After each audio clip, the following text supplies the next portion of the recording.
This episode is sponsored by Rachael Ray Nutrish Natural Food for Cats.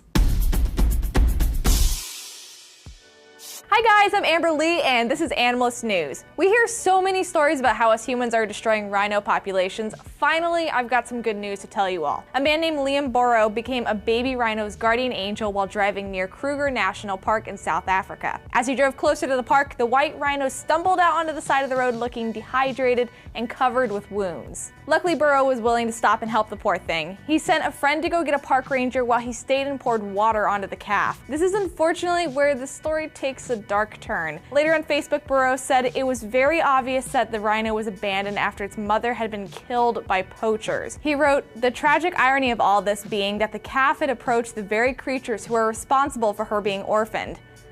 Whew, that's deep. In 2014 alone, over 700 rhinos have been murdered by poachers. This could be the worst year for rhinos ever, like in history ever. Why, you ask? Because we can't seem to convince people in other countries that rhino horns don't cure medical conditions. That's what it all boils down to, folks. People being greedy. And although I hate poachers with a fiery passion, I can understand their motivations, I guess. They're being offered sometimes hundreds of thousands of dollars for these horns, and if they're poor, well, like I said, I understand their motivations, but it's still inexcusable. And while we usually think of all the rhinos that have been killed, we often forget about the innocent babies that are left behind. Thankfully, the baby rhino that Liam Burrow found is now resting easy at Care for Wild Africa's Rehabilitation Center and has officially been named Shadow. Aw, so cute. Even better news is that his caretakers say there's a huge chance he'll be able to return to the wild. Southern white rhinos like Shadow have been a huge conservation success story. Northern white rhinos, on the other hand, well, there's only a handful of them left. So please share this video and help raise awareness for our rhino friends.